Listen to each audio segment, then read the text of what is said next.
Hermetic Hour, and it is June 10th, 2010. Tonight we're presenting an introductory lecture on Enochian Magick. I'm your host, Pope Runyon, and I've been practicing Enochian Magick for quite a while, I think about 40 years. I don't claim to be an expert on it, and anybody who does, it's such a marvelously complex system that anyone who does claim to be an expert, you better watch out. And with that in mind, I'd like to read an opening Enochian passage here that goes, Odo Chikle Ka'a, Odo Zazma, Pla Pili Liadnamad. Now what that means is open the mysteries of your creation and make us partakers of the undefiled knowledge. Now, somehow or other, I think we can't get through an hour talking about Enochian without defiling some part of it because, as I say, it's very complex. But we're going to try to make it, especially for people who are really not familiar with it, we're going to try to make it a little more accessible. Now, Enochian Magick was originally the creation of Dr. John Dee, who was Queen Elizabeth's astrologer and a secret agent for the Crown.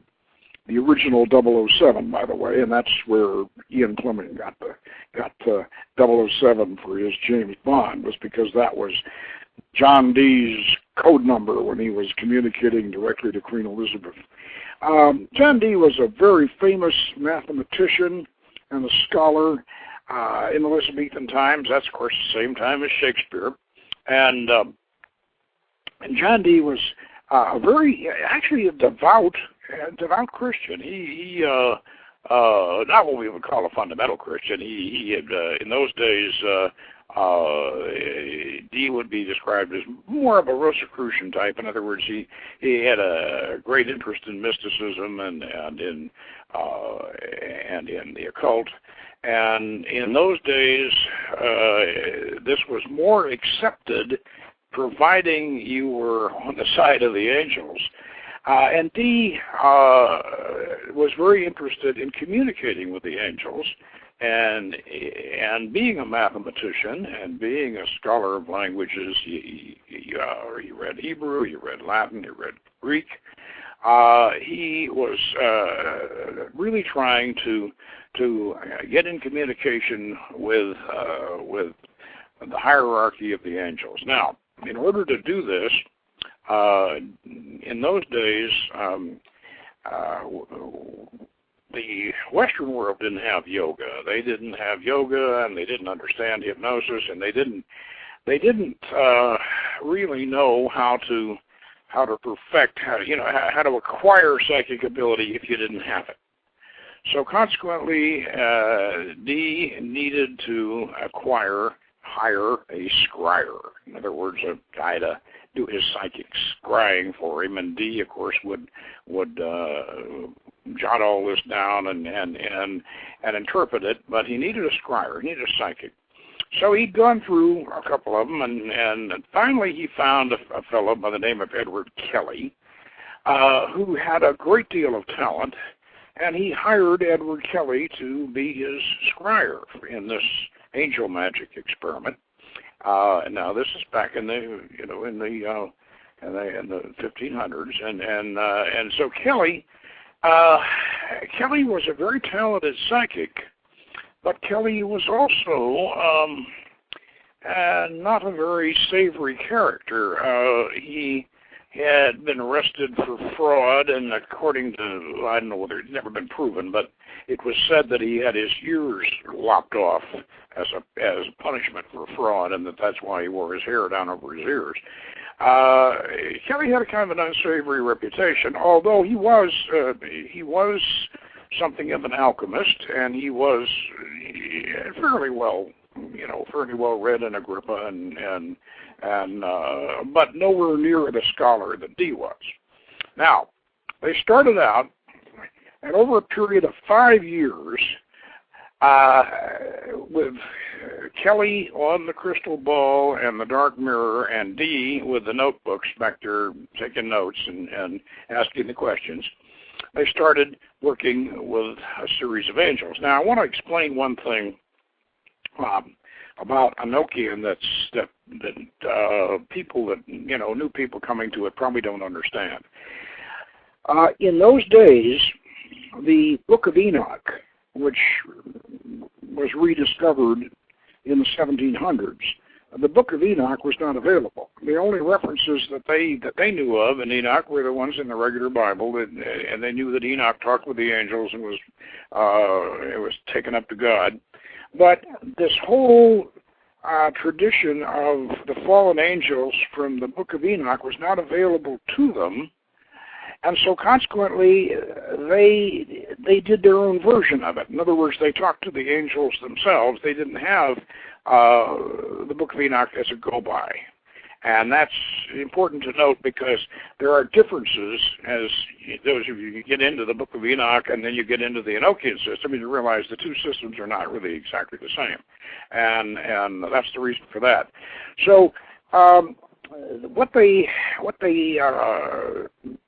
they got over this 5-year period was a very, very complex and a very marvelous system of communication and of magical structure, magical systems and communication. It isn't just one system in Enochian. There are several systems. So what they have here is a whole universe of angels who are talking to them. Now, this thing finally came down to a system whereby being a secret agent for the Crown and whatever, kind of wanted something to where he could a system where he could control the politics of various countries in the world by magic. Now, I know that doesn't sound very Christian, but it does sound very Elizabethan, actually, being the agent and the counselor of the Queen. So they started working on a system with the angels talking to them in the crystal that would divide the whole known world into 30 sections, and they would have angels that they would contact which would control each section. And their chief angel that they were dealing with, Nalvaj, he went along with this, and he was going to give them the divisions. Now, they developed a system called Terrestrial Victory, which means just what it says. In other words, this is victory over the provinces of the earth. Now, so what they ended up with was the 30 divisions with all these various sigils and governors. I had 3 governors per section or per country or whatever, and 4 governors for the one that began the start of this. And this system, they actually at one point tried to sell this system to a Polish nobleman who was in line for the crown of Poland. He wasn't buying it, but the system itself eventually became transformed, and nobody knows quite when this took place after Dee and Kelley died. The system became metamorphosized into a scrying system that goes from the lowest level of the astral plane all the way up to the highest level of perhaps what the Theosophists would call the mental plane or whatever. You'll want to take that kind of a structure for it. And very similar in many ways to the 30 Aeon system that Valentinian the Gnostic had come up with. I'm wondering if anybody has made that connection, really on Enochian, because it is very similar to Valentinian Gnosticism in this respect. And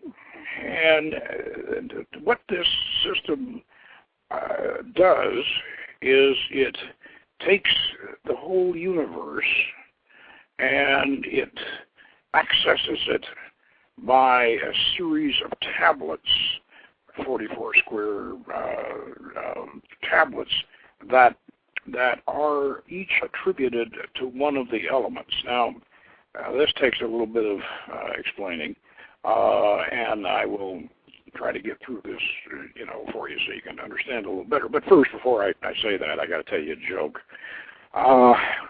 Back during the end of the beatnik era and the beginning of the hippie era, which is about 1967 or something like that, UCLA invited D.T. Suzuki, the Japanese Zen Buddhist master, over to give a speech at UCLA, and they had about 1,500 students, filled the auditorium, and D.T. Suzuki came out on the stage, and he bowed to everybody, and he said, "Zen Buddhism is very hard to understand. Thank you." And he bowed again, and he left, and that was the end of the lecture. Well, it's almost as if somebody had come out and said, "Enochian Magick is very hard to understand. Thank you." Now, let's try to see if we can make it a little more understandable. Now, Enochian Magick operates similar to, these tablets look like a crossword puzzle. Now, what they do, the tablets, the 4 tablets, the Watchtower tablets, the 4 watchtowers of the universe, it's as if you're standing in the center of the zodiac. Let's say you're at the center of the zodiac, and you remember in Hermetic science, you're God, you're the representative of God. So you're standing at the center of the universe in a circle, and the zodiac's all around you. Well, in the Middle Ages, in astrology, they did square horoscopes, and they like to put all the elements together in one. The 4 cardinal signs, the 3. The earth signs, the water signs, the fire signs, the air signs. They put them all in bunches rather than run them all around the circle. So you have these tablets. They do represent the whole universe, the zodiacal universe, but the cardinal signs are all up in separate tablets. So what you end up with is the air tablet in the east, the fire tablet, all the fire signs in the south, all the water signs in the west, and all the earth signs in the north. And you stand in the center of this. Now, these tablets can all be put together into one big square, and then you have a cross down the middle of them that ties them all together, and then that's called the Tablet of Union, and that's pulled out and made into one little tablet, and then you hang that in the middle, and that unifies them all, and those are the highest angels are on there on the Tablet of Union. These tablets look kind of like big crossword puzzles.